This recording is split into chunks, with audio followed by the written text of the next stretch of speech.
ओम नमो भगवते वासुदेवाय नमः। नमस्कार भक्तजनों, आज हम इस वीडियो में सुनेंगे मार्गशीर्ष कृष्ण पक्ष की एकादशी व्रत की कथा, जिसे उत्पन्ना एकादशी भी कहते हैं। आप लोगों से अनुरोध है, कृपया कर इस कथा को पूरे ध्यान और पूर्ण भक्ति भाव से सुने, ताकि इस कथा के श्रवण से मिलने वाले शुभ पुण्य फल की प्राप्ति आपको हो। तो आइए इस कथा की शुरुआत करते हैं। सूत जी कहने लगे, हे ऋषियों, इस व्रत का वृतांत और उत्पत्ति प्राचीन काल में भगवान कृष्ण ने अपने परम भक्त युधिष्ठिर से कही थी। मैं वही तुमसे कहता हूँ। एक समय युधिष्ठिर ने भगवान से पूछा था कि एकादशी व्रत किस विधि से किया जाता है और उसका क्या फल प्राप्त होता है। उपवास के दिन जो क्रिया की जाती है, आप कृपया करके मुझसे कहिए। यह सुनकर श्री कृष्ण कहने लगे, हे युधिष्ठिर, मैं तुमसे एकादशी के व्रत का महात्म कहता हूँ, उसे सुनो। सर्वप्रथम हेमंत ऋतु में मार्गशीर्ष कृष्ण एकादशी से इस व्रत को प्रारंभ किया जाता है। दशमी को सायंकाल भोजन के बाद अच्छी प्रकार से दातून करें, ताकि अन्न का अंश मुंह में रह न पाए। रात्रि को भोजन कदापि न करे, न अधिक बोले। एकादशी के दिन प्रातः 4 बजे उठकर सबसे पहले व्रत का संकल्प करे।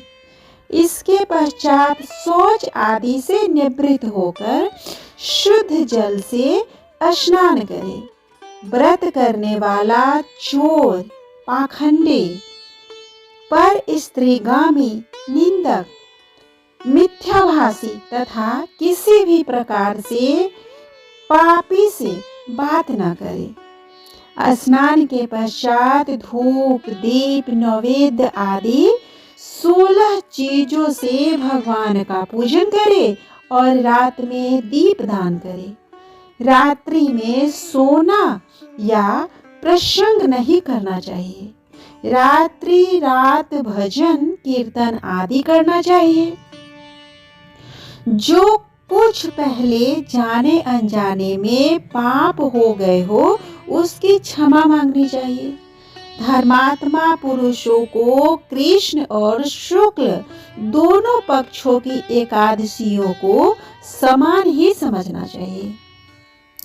जो मनुष्य इस विधि के अनुसार एकादशी का व्रत करते हैं, उन्हें शंखोधार्य तीर्थ में स्नान करके भगवान के दर्शन करने से जो फल प्राप्त होता है, वह एकादशी व्रत के 16वें भाग के भी समान नहीं है। व्यतिपात के दिन दान देने का लाख गुना फल प्राप्त होता है। संक्रांति से 4 लाख गुना तथा सूर्य चंद्र ग्रहण में स्नान दान से जो पुण्य प्राप्त होता है, वही पुण्य एकादशी के दिन व्रत करने से मिलता है। अश्वमेध यज्ञ करने से 100 गुना तथा 1 लाख तपस्वियों को 60 वर्ष तक भोजन कराने से 10 गुना, 10 ब्राह्मणों और 100 ब्रह्मचारियों को भोजन कराने से 1000 गुना पुण्य भूमिदान करने से होता है। उससे 1000 गुना पुण्य कन्यादान से प्राप्त होता है। इससे भी 10 गुना पुण्य विद्यादान करने से होता है। विद्यादान से 10 गुना पुण्य भूखे को भोजन कराने से होता है। अन्नदान के समान इस संसार में कोई ऐसा कार्य नहीं जिससे देवता और पितर दोनों तृप्त होते हो, परंतु एकादशी के व्रत का पुण्य सबसे अधिक होता है। हजारों यज्ञों से भी अधिक इसका फल होता है। इस व्रत का प्रभाव देवताओं को भी दुर्लभ है। रात्रि को भोजन करने वाले को उपवास का आधा फल मिलता है और दिन में एक बार भोजन करने वाले को भी आधा ही फल प्राप्त होता है, जबकि निर्जल व्रत रखने वाले का महात्म्य तो देवता से भी वर्णन नहीं कर सकते। युधिष्ठिर कहने लगे, हे भगवान, आपने हजारों यज्ञ और लाखों गौदान को भी एकादशी व्रत के बराबर नहीं बताया, सो यह तिथि सब तिथियों से उत्तम कैसे हुई, बताइए। फिर भगवान कहने लगे, हे युधिष्ठिर, सतयुग में मूर नाम का दैत्य उत्पन्न हुआ। वह बड़ा बलवान और भयानक था। उस प्रचंड दैत्य ने इंद्र, आदित्य, वसु, वायु, अग्नि आदि सभी देवताओं को पराजित करके भगा दिया।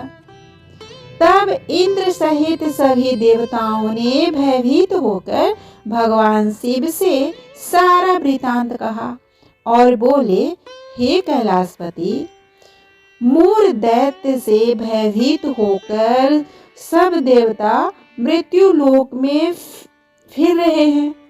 तब भगवान शिव ने कहा, हे देवताओं, तीनों लोकों के स्वामी, भक्तों के दुखों का नाश करने वाले भगवान विष्णु की शरण में जाओ। वे ही तुम्हारे दुखों को दूर कर सकते हैं। शिव जी के ऐसे वचन सुनकर सभी देवताएं क्षीर सागर में पहुंचे। वहां भगवान को शयन करते देख हाथ जोड़कर उनकी स्तुति करने लगे। हे देवताओं द्वारा स्तुति करने योग्य प्रभु, आपको बारंबार नमस्कार है। देवताओं की रक्षा करने वाले मधुसूदन, आपको नमस्कार है। आप हमारी रक्षा करें। दैत्यों से भयभीत होकर हम सब आपकी शरण में आए हैं। आप इस संसार के कर्ता, माता पिता, उत्पत्ति और पालन करता और संहार करने वाले हैं। सबको शांति प्रदान करने वाले हैं। आकाश और पाताल भी आप ही हैं।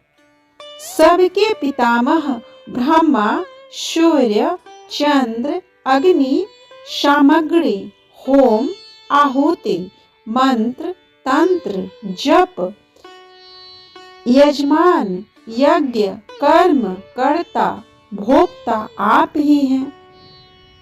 आप सर्वव्यापक हैं। आपके सिवा तीनों लोकों में चर तथा अचर कुछ भी नहीं है। हे भगवान, दैत्यों ने हमको जीतकर स्वर्ग से भ्रष्ट कर दिया है और हम सब देवता इधर उधर भागे भागे फिर रहे हैं।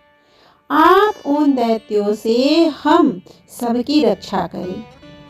इंद्र के ऐसे वचन सुनकर भगवान विष्णु कहने लगे कि हे इंद्र, ऐसा मायावी दैत्य कौन है जिसने सब देवताओं को जीत लिया है? उसका नाम क्या है? उसमें कितना बल है और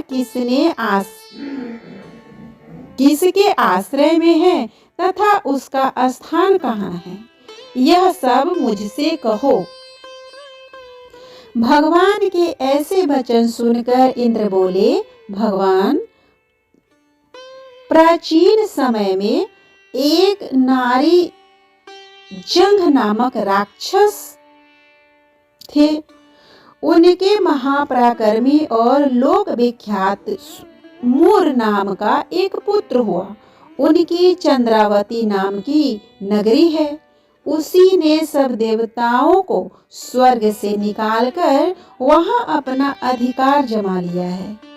उसने इंद्र, अग्नि, वरुण, यम, वायु, ईश, चंद्रमा, नैऋत्य आदि सबके स्थान पर अधिकार कर लिया है। सूर्य बनकर स्वयं ही प्रकाश करता है, स्वयं ही मेघ बनकर बैठा है और सबसे अजय है। हे असुर निकंदन, उस दुष्ट को मारकर देवताओं को अजय बनाइए। यह वचन सुनकर भगवान ने कहा, हे देवताओं, मैं शीघ्र ही उसका संहार करूंगा। तुम चंद्रावती नगरी जाओ। इस प्रकार कहकर भगवान सहित सभी देवताओं ने चंद्रावती नगरी की ओर प्रस्थान किया। उस समय दैत्य मूर सेना सहित युद्ध भूमि में गरज रहा था। उसकी भयानक गर्जना सुनकर सभी देवताओं भय के मारे चारों दिशाओं में भागने लगे। जब स्वयं भगवान रणभूमि में आए तो दैत्य उन पर भी अस्त्र शस्त्र आयुध लेकर दौड़े। भगवान ने उन्हें सर्प के समान अपने बाणों से बीध डाला। बहुत से दैत्य मारे गए, केवल मोर बचा रहा। वह अविचल भाव से भगवान के साथ युद्ध करता रहा। भगवान जो भी तीक्ष्ण बाण चलाते वह उसके लिए पुष्प सिद्ध होता। उसका शरीर छिन्न भिन्न हो गया, किंतु वह लगातार युद्ध करता रहा। दोनों के बीच मल युद्ध भी छिड़ गया। 10,000 वर्ष तक उनका युद्ध चलता रहा, किंतु मूर नहीं हारा। थककर भगवान बद्री का आश्रम चले गए। वहां हेमवती नामक सुंदर गुफा थी। उसमें विश्राम करने के लिए भगवान उसके अंदर प्रवेश कर गए। यह गुफा 12 योजन लंबी थी और उनका एक ही द्वार था। विष्णु भगवान वहां योग निद्रा की गोद में सो गए। मोर भी पीछे पीछे आ गया और भगवान को सोया देखकर मारने को उद्यत हुआ। तभी भगवान के शरीर से उज्जवल कांतिमय रूप वाली देवी प्रकट हुई। देवी ने राक्षस मोर को ललकार कर युद्ध किया और उसे तत्काल मौत के घाट उतार दिया। श्री हरि जब योग निद्रा की गोद से उठे तो सब बातें जानकर उस देवी से कहा कि आपका जन्म एकादशी के दिन हुआ है, अतः आप उत्पन्ना एकादशी के नाम से पूजित होंगी। आपके भक्त वही होंगे जो मेरे भक्त हैं। इस तरह उत्पन्ना एकादशी की कथा पूर्ण हुआ। उम्मीद करती हूँ आप लोगों को ये कथा पसंद आया होगा। अगर अच्छा लगे तो प्लीज़ मेरे वीडियो को लाइक करें, शेयर करें और चैनल को सब्सक्राइब करना ना भूलें, ताकि जब भी मैं इस तरह का वीडियो अपलोड करूँ उसका नोटिफिकेशन सबसे पहले आपको मिले। ओम नमो भगवते वासुदेवाय नमः।